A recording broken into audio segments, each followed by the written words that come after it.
There comes a moment in life, and it doesn't always arrive with warning. It creeps in after sleepless nights, broken plans, and repeated attempts to fix what just won't bend. You've been doing more, haven't you? Hustling, grinding, meditating, journaling, manifesting, praying, planning, and yet nothing moves. You look at the sky and whisper, "Why isn't it working?" But here's the harsh, liberating truth. You've been trying to force alignment with a clenched fist, and the universe doesn't answer fists. It answers surrender. Carl Jung once said, "What you resist not only persists but grows in size." So while you've been trying to affirm your future, deep inside, your energy's been saying, "I don't have it. I'm not enough. I'm scared." And guess what? The world listens to your energy, not your words. That's why your efforts don't manifest results. Not because you're lazy, not because you're broken, but because you're stuck in survival mode, trying to control what was never yours to command. You don't attract what you want. You attract what you are. And when your entire identity is built on chasing, fixing, solving, your life becomes a reflection of the very emptiness you're trying to escape. So what if I told you this? The most powerful move you can make right now is to stop. Stop grasping, stop pushing, stop proving. Not from fear, but from faith. Not from weakness, but from wisdom. Because when the doing stops, the becoming begins. When the noise dies down, the unconscious awakens. And when you finally stop interfering, the psyche begins to heal, the shadow begins to integrate, and reality starts aligning on its own. This is not the end of your effort. This is the beginning of your surrender. Not giving up, but giving in to something deeper, something timeless. Let go and watch what happens. Let's begin. Chapter 1. Stop chasing, you're blocking yourself. We've been sold a lie that success comes from chasing, that happiness is a result of relentless pursuit, that if you just run faster, push harder, and keep grinding, eventually what you want will fall into your hands. But Carl Jung didn't teach us to chase dreams. He taught us to turn inward, to ask, why am I chasing this in the first place? Because sometimes the thing you're chasing isn't the real desire. It's the band-aid for a deeper wound. When you crave love so badly it consumes your thoughts, is it really about love? Or is it about the fear of being abandoned again? When you obsess over wealth, is it truly about money? Or are you still trying to prove your worth to the people who once made you feel small? Jung's genius wasn't in motivation, it was in confrontation. He said, "Until you make the unconscious conscious, it will direct your life and you will call it fate." That means, if you don't bring your wounds into the light, they will control your desires, and you won't even realize it. So you keep running toward things, thinking they'll complete you. But life doesn't give you what you want. It gives you what you are. And if what you are is wounded, desperate, fragmented, then every goal you chase will slip through your fingers, because the energy behind your effort is saying, "I am not whole, I am not worthy, I need this to feel enough." And the universe, it always mirrors your vibration. You say, "Please give me love," but your energy says, "I don't have it." So it echoes back, "You're right." This is why people burn out chasing relationships that never work, careers that drain them, validation that fades. Not because the goal is wrong, but because the self behind the goal is bleeding. The obsession is never about the thing. It's about what you believe that thing will fix inside you. And here's the uncomfortable truth. If you got what you wanted right now, you wouldn't even be able to hold it, because your hands are still trembling with old pain. Jung wasn't here to help you manifest from ego. He was here to help you integrate your soul, to stop chasing and start facing the part of you that's been quietly screaming, "I'm not chasing success, I'm chasing wholeness." So here's your turning point. Before you ask the universe for more, ask yourself, what part of me still feels empty? Because once you heal that, you'll stop chasing what was never yours and start attracting what was always meant for you. This is not about quitting your goals. It's about cleansing your reasons. It's about becoming the kind of person who no longer needs, because they've already become whole. Only then will the universe stop testing you and start trusting you. Let's go deeper. Chapter 2. The unconscious is always listening. Most people wake up every day thinking they're being tested by life, that the universe is throwing obstacles in their way to see how strong they are. But the truth is far deeper and more personal. You're not being tested, you're being mirrored. Life doesn't respond to what you want, it responds to what you are. Not your affirmations, not your Instagram captions about healing, but your unconscious identity, the silent belief system pulsing underneath every decision you make. Carl Jung understood this with brutal clarity. He said, "Your vision will become clear only when you look into your heart. Who looks outside dreams. Who looks inside awakens." Translation: stop looking for signs in the sky. Start reading the ones inside your soul. Because here's the brutal reality. If your unconscious mind is filled with doubt, fear, trauma, unworthiness, you could write affirmations in gold ink on your ceiling. You could repeat, "I'm enough," until your throat goes dry. It still won't land. Because deep down, you don't believe it. You can't lie to the unconscious. It hears everything, it remembers everything, and it runs the show, even when you think you're in control. Let's be real for a second. That tightness in your chest when you visualize your future, that anxiety when you think about how it'll all come together, that's not intuition. That's your unconscious screaming, "You don't really think this is possible, do you?" And so life mirrors that. It delays the blessing, not out of cruelty, but because your energy says, "I'm not ready to receive." So what do? We stop. We stop begging.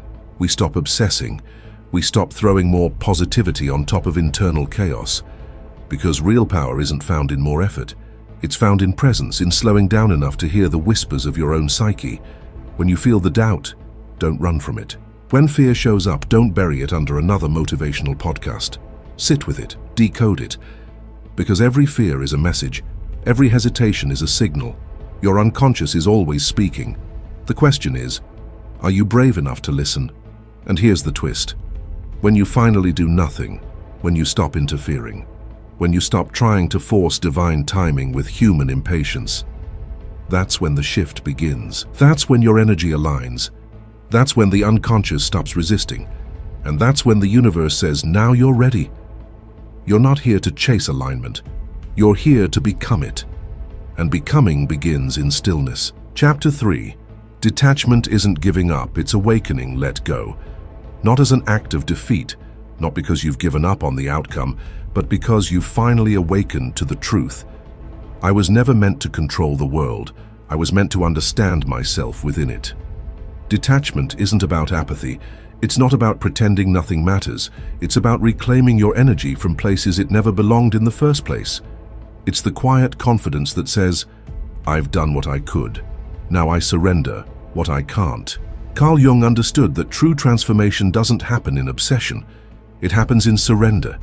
Not passive resignation, but deep inner alignment. You can't fake detachment. You can't scroll Instagram saying, "I don't care anymore," while secretly checking your phone every 5 minutes. For their name, for a sign, for a shift. The unconscious doesn't respond to your words. It responds to your vibration. And if your vibration still says, "I need this to feel whole," then life will continue to show you all the ways you're not. Detachment is not the absence of desire. It's the absence of dependency. It's the inner knowing that says, even if this never comes, I am still enough. And here's the paradox. When your energy finally aligns with that truth, that's when everything begins to flow. Not because you forced it, but because you're no longer resisting it. Life bends for those who are already whole, not those begging to be completed. So if you're in pain right now, if you're caught in that invisible web of waiting, obsessing, hoping, pause. Not to distract yourself, but to ask, what part of me still believes that this one thing will fix everything? The part of you that's waiting for love, for validation, for success. That part doesn't need fixing. It needs witnessing. Not by the world, not by your ex, not by your parents, but by you. Because the moment you see yourself clearly, without judgment, without shame, you stop looking outside for mirrors and you start becoming your own. And that is where the real shift begins. No more chasing, no more begging, no more proving, just being fully, unapologetically, powerfully you. Chapter 4. Allow the void. This is where transformation happens after you finally let go. After the fight, the obsession, the gripping, the begging, something unexpected happens. Nothing.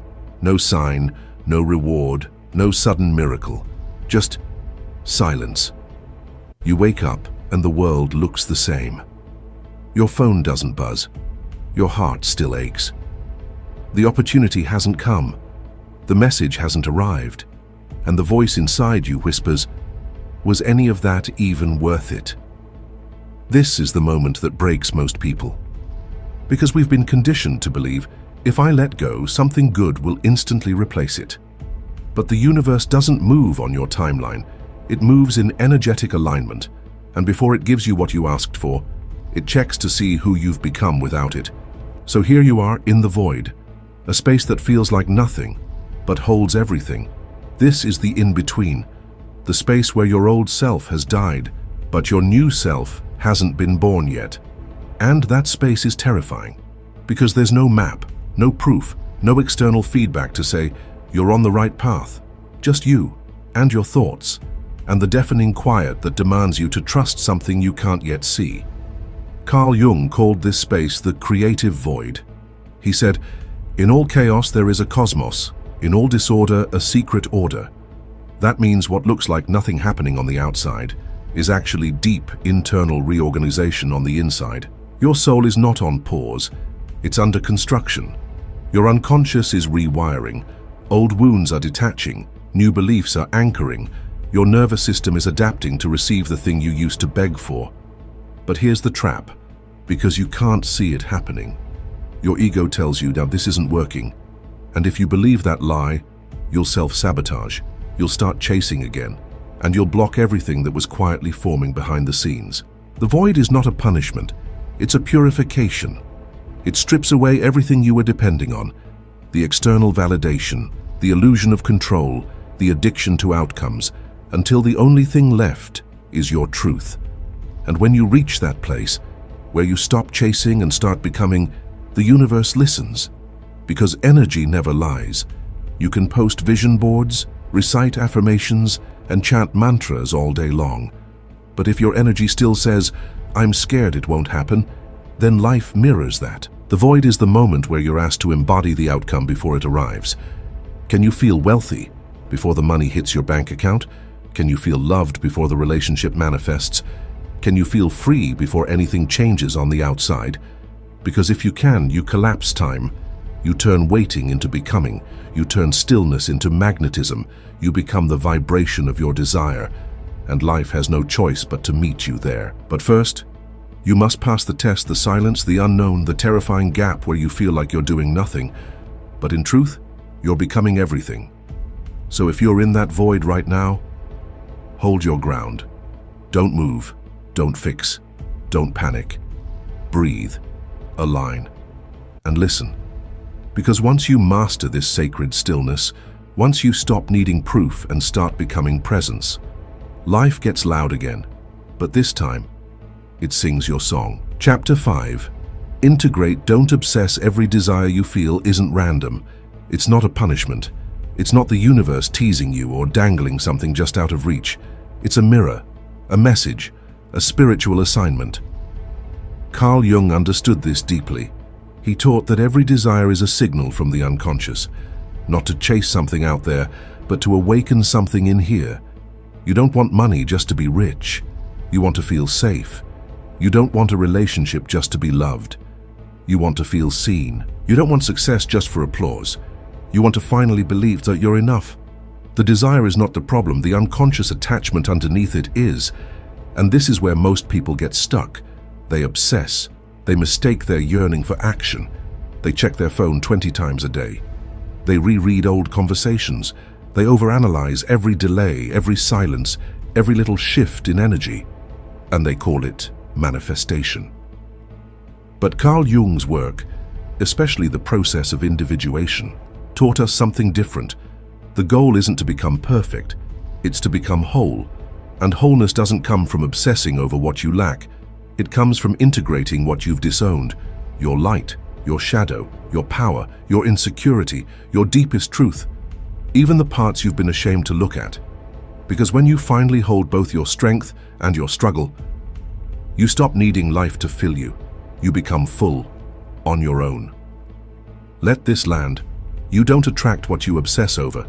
You attract what you've made peace with. So the next time you feel the pull to chase, pause, not out of laziness, but out of mastery. Take a breath, close your eyes, and ask, what part of me still thinks this thing will complete me? Because when you realize you are already whole, that you're not missing anything, not broken, not behind, something powerful happens. The obsession dissolves, and in its place, calm, clarity, and actual magnetism. You stop needing the world to prove your worth. And ironically, that's when the world starts responding to you differently. Because now your energy says, I'm already it, I'm already there. That's the difference between manifesting from desperation and magnetizing from alignment. So yes, you could keep reaching, you could keep analyzing every sign. Or you could do the radical, revolutionary thing. Sit still, do nothing, and let life catch up to who you've already become. Because once the internal work is done, you don't need to chase, you don't even need to ask. You simply allow, you simply receive, you simply are. Chapter 6. The ego wants control. The soul wants peace. Let's be honest, and that part of you that keeps checking your phone, refreshing your inbox, rereading conversations, watching the clock, asking, why hasn't it happened yet? That's not your higher self. That's your ego. They're screaming in fear. The ego hates the unknown. It craves certainty.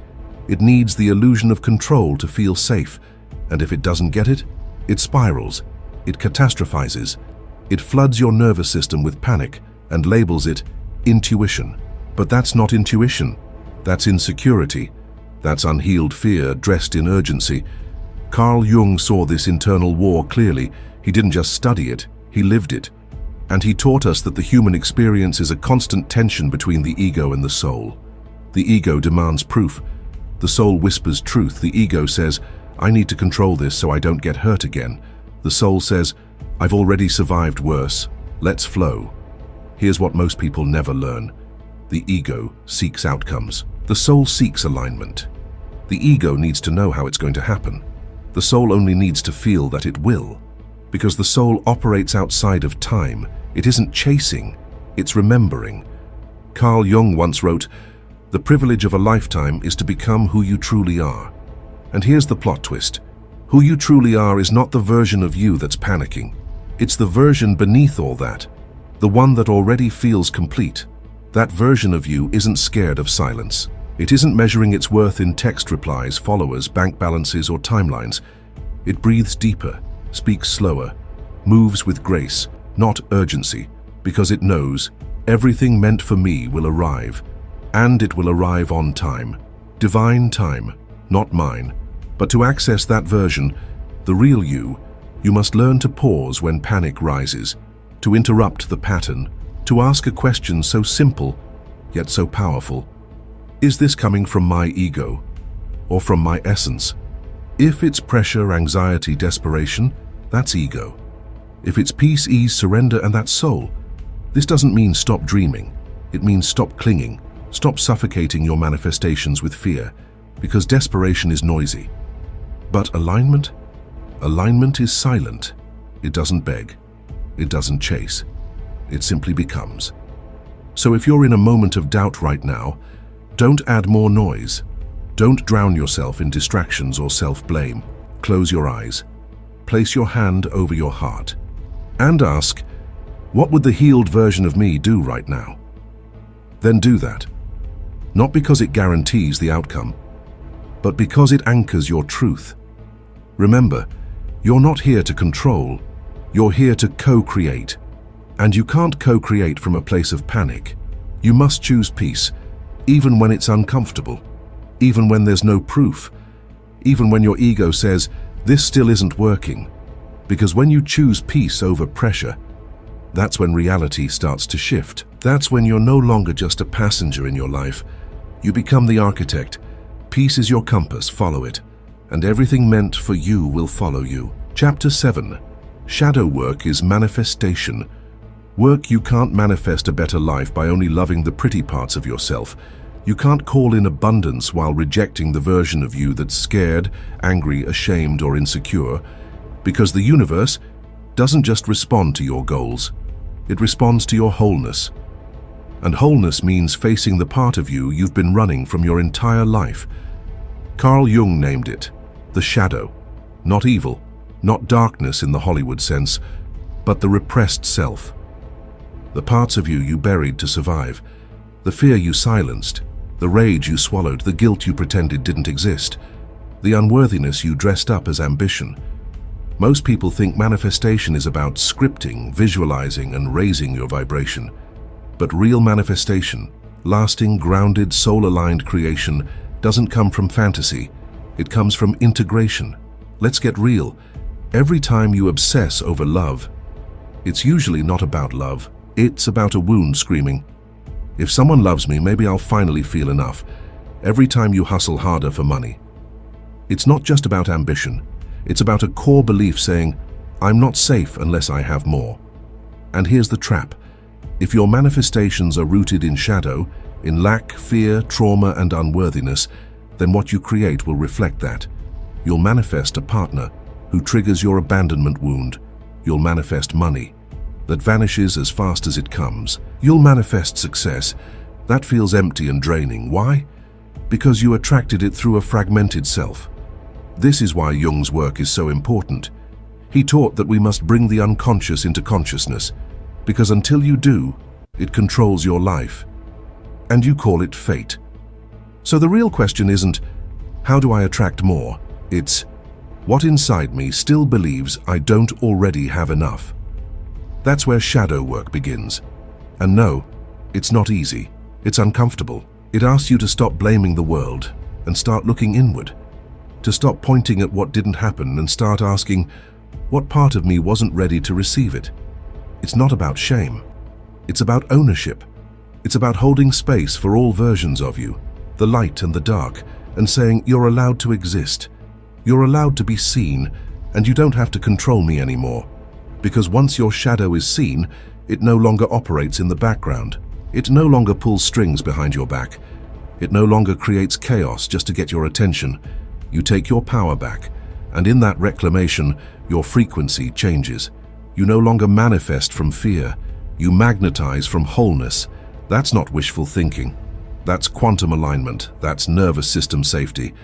That's you becoming the version of yourself who no longer needs the world to fix what your soul has already healed. You stop forcing. You start allowing. You stop proving. You start radiating. Because now you're not asking the universe from a place of lack. You're becoming a version of you who already feels like it's done. And that inner reality is what bends the outer world. Not scripting, not vision boards, not chasing signs, but deep, grounded, fierce integration. This is the work, not the glittery, Instagrammable version of spirituality, but the real work. The work that makes you look in the mirror and say, I've been trying to manifest my future without making peace with my past. Not anymore. Now you stop running. Now you go inward. Now you face what's been silently directing your entire life. And when you do, the illusion breaks, the power returns, and your life begins to mirror your wholeness, not your wounds. That is manifestation. That is individuation. That is freedom. Chapter 8. Don't become the blocker of your own destiny. This might be the hardest pill to swallow, but the only thing standing between you and the life you want is you.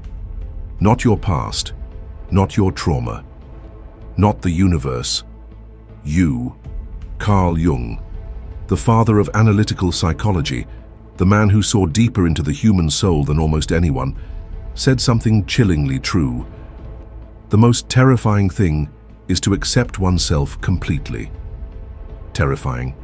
Yes, because real self-acceptance requires confronting the parts of you you've spent your whole life avoiding.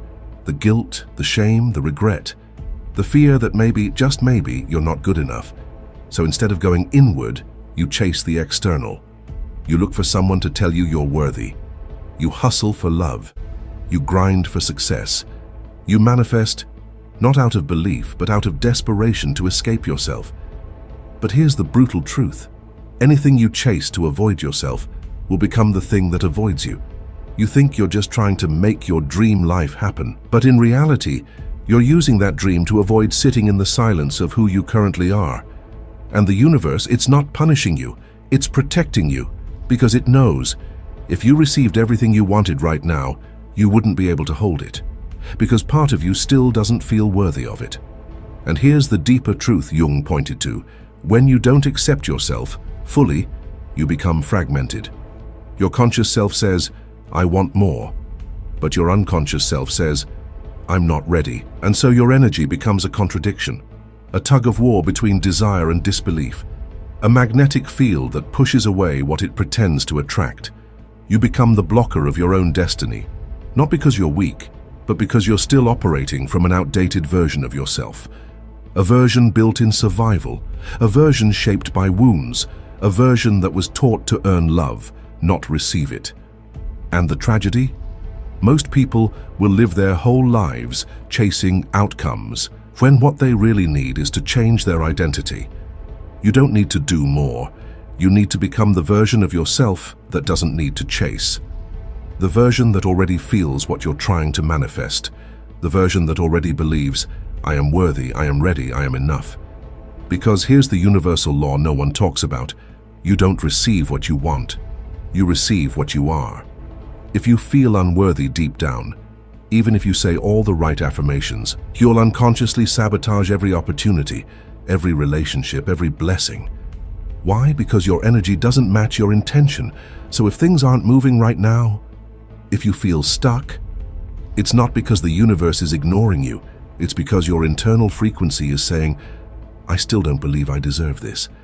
And the universe, it's simply reflecting that truth back to you, again and again, not to punish you, but to wake you up. So stop blaming the world. Stop calling it bad luck. Stop asking why nothing ever works out. And start asking, what part of me still believes I have to suffer before I receive?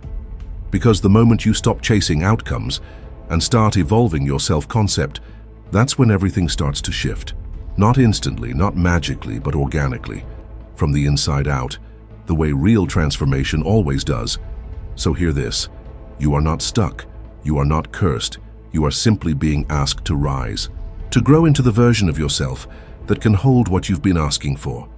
Not just for a moment, but for a lifetime. And when that inner shift happens, you won't need to force manifestation. You'll become it. That's not magic. That's alignment. That's individuation. That's the power of finally and fully accepting yourself. Final chapter. You're not manifesting. You're remembering. Let's end this journey with the deepest truth Carl Jung ever whispered between his teachings. A truth so powerful, it doesn't just change your mindset. It restores your identity. You're not manifesting. You're remembering. All this time you thought you were building a new life. You thought you were attracting something outside of you, a dream partner, success, peace, abundance. You were doing the work, the affirmations, the visualizations, the shadow work, the healing, trying so hard to bring something into existence. But what if the real work wasn't about bringing it in, but uncovering what's always been there? Carl Jung's genius wasn't in helping people achieve more. It was in showing people that they were never missing anything to begin with, that all the pieces they were chasing were actually fragments of themselves they'd abandoned along the way. Let this land deeply. The version of you that has the love you crave already exists. It's not a future version. It's your original blueprint. But somewhere along the road, the noise got loud. The world convinced you that you had to chase to matter. You had to earn your worth. You had to perform for love. You had to sacrifice your truth to be accepted. So you forgot your wholeness, forgot your divinity, forgot your natural alignment. You didn't lose your power, you just lost your connection to it. And now, as you walk the path of healing, growth and self-discovery, you're not building something new, you're not starting from scratch.